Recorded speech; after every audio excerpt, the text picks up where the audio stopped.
इसके बाद हम एडाप्टर की बात करते हैं। ठीक है, आर्बर से तो हम बांध रहे हैं, आर्बर के बाद एडाप्टर क्या होते हैं। इसका प्रयोग तब किया जाता है जब कटर के सैंक का साइज टेपर स्पेंडल के नोज के साइज या टेपर से छोटा होता है। ठीक है, कहने का मतलब है जो कटर का साइज है, इसके अंदर स्पेंडल आपने देखा होगा कि जब आप ड्रिल मशीन के अंदर जब आप ड्रिल को होल्ड करते हो, तब उस समय क्या होता है, ड्रिल को होल्ड करते हो तो स्लीव लगा देते हो, ड्रिल चक लगाते हो। अगर बड़ा है तो स्लीव लगा देते हो। अगर ड्रिल के सैंक का साइज इस जो है कि स्पेंडल की बोर के साइज से बड़ा हो जाता है, तब हम क्या करते हैं, तब हम करते हैं सॉकेट का यूज। पहले सॉकेट के अंदर जो है कि हम ड्रिल फिट करेंगे, और सॉकेट के ऊपर जो है कि फिर ये इस सॉकेट के ऊपर का जो डायमीटर होता है वो स्पेंडल के साइज का हो जाएगा, और आराम से हम उसको होल्ड कर लेते हैं। जस्ट लाइक ये एडाप्टर जो है मिलिंग मशीन में ऐसे ही रोल प्ले करता है कि अगर इसका बोर साइज कम है तो इसको हम कैसे होल्ड करेंगे, तो ये एडाप्टर हम यूज करते हैं। एडाप्टर का जो फिगर है आपके सामने ये दिख रहा है, यहाँ पर आप देखो ये एडाप्टर है। ठीक है, और यहाँ पे जो है कि इसको हम स्पेंडल के थ्रू एडजस्ट कर लेते हैं, और इसके अंदर जो है कि जो टेपर शैंक होता है वो कटर हम इसके अंदर लगा देते हैं। इसके बाद इसमें कई प्रकार के एडाप्टर आते हैं, कई प्रकार के एडाप्टर्स प्रयोग में हम लाते हैं, जिसमें से कुछ ऐसे एडाप्टर होते हैं जिनमें टेपर शैंक होता है। टेपर शैंक वाले जो एडाप्टर टूल हेड को इसमें यूज किया जाता है। सिंपल सी बात है, जो टेपर शैंक होगा जिसका, वो एडाप्टर हम इसके अंदर ऐसे एडाप्टर कुछ आते हैं जो कि टेपर शैंक ही कटर इसमें यूज करेंगे। इसके बाद कुछ ऐसे एडाप्टर भी आते हैं जो कॉलेट के साथ यूज किए जाते हैं। ठीक है, कॉलेट भी एक एसेसरीज है जो है कि कटर को होल्ड करने के लिए। इसका अभी आगे बताएंगे कॉलेट क्या होता है। इसका प्रयोग स्टेट शैंक वाले टूल हेड को पकड़ने के लिए, कुछ ऐसे होते हैं जो कि स्ट्रेट शैंक हो, टेपर शैंक न हो।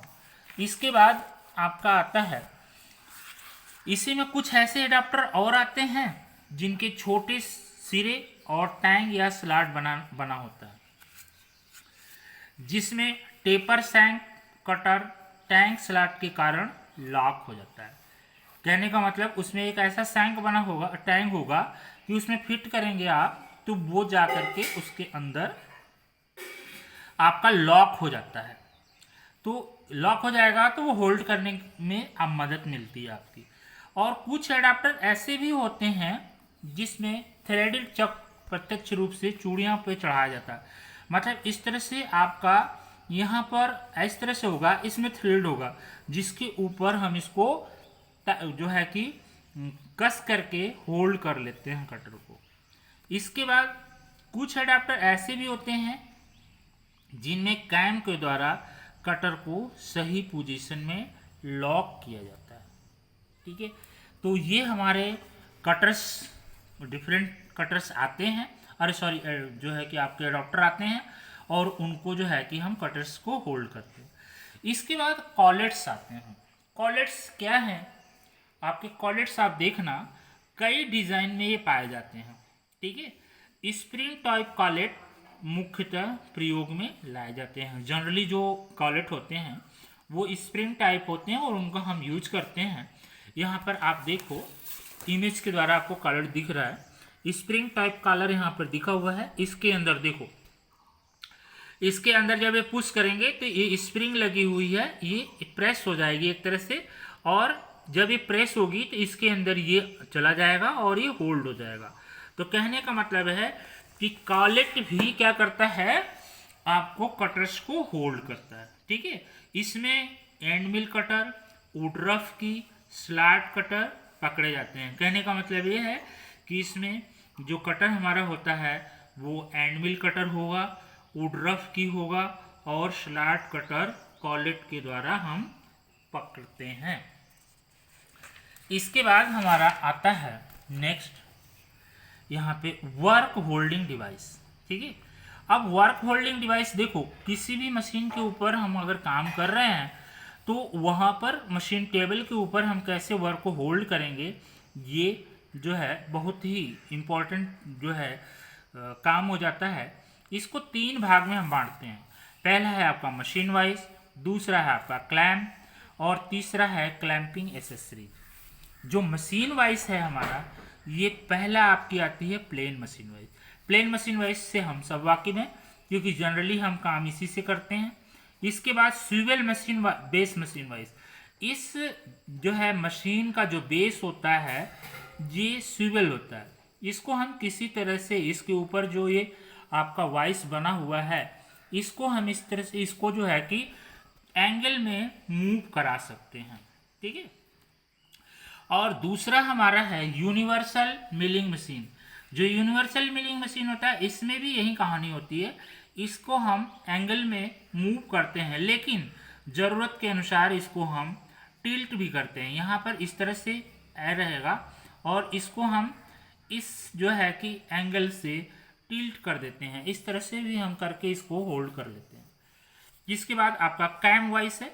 कैम वाइस से एक सबसे अच्छा फायदा यही होता है कि इसमें एक निश्चित कंपोनेंट को हम तुरंत होल्ड करते हैं बाय कैम वाइस और तुरंत इसको रिलीज करते हैं, क्योंकि इसमें जो है कि इस तरह से ये कैम ही फिट होता है इसके अंदर कि हम एक बाई लीवर इसको अगर डाउन कर देंगे तो ये लॉक हो जाएगा और इसको अप कर देंगे तो ये रिलीज हो जाएगा। तो कहने का मतलब है कैम वाइस बहुत नॉर्मली जो है कि इसको इजी वे में हम यूज करते हैं और सेफ होता है। इसके बाद आता है हमारा क्लैम्प्स। क्लैम्प्स की बात अक्सर हम करते हैं और क्लैम्प, बिना क्लैम्प का काम नहीं बन पाता है।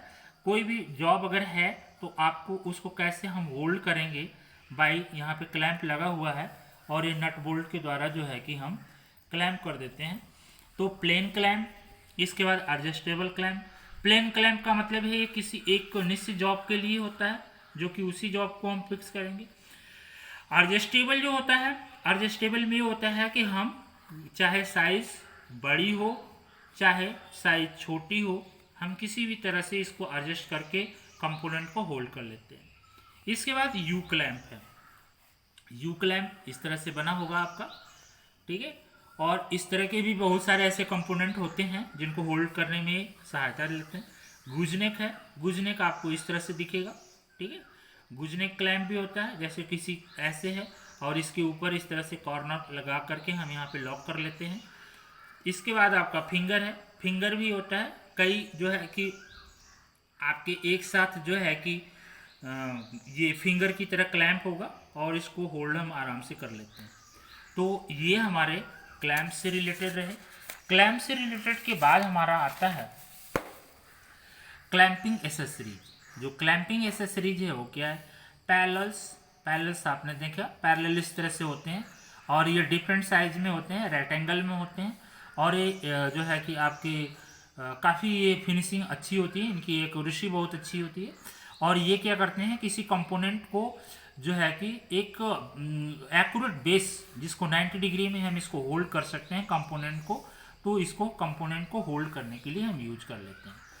और साइड से इसको सहारा देने के लिए भी हम इसको यूज करते हैं। स्टेप ब्लॉक है, स्टेप ब्लॉक आपने देखा, मान लीजिए कि ये है, इसके बाद ये है, इसके बाद ये है, तो यहाँ पर एक स्टेप ब्लॉक होता है और इसको इसी से हम जॉब को किसी भी एंगल में आराम से होल्ड करते हैं। वी ब्लॉक आपने देखा, वी ब्लॉक ये है, इस तरह से आपका कंपोनेंट कोई गोल कंपोनेंट है, इसको हम होल्ड करना है तो हम इस तरह से ये वी ब्लॉक लेकर के हम यूज कर लेते हैं, ठीक है। इसके बाद स्टॉप्स हैं। स्टॉप्स का रोल ये होता है, जैसे मान लो कि ये टेबल है आपका, टेबल के बाद क्या करते हैं, यहाँ पे इस तरह से लगा देते हैं। तो ये टेबल एक निश्चित जो है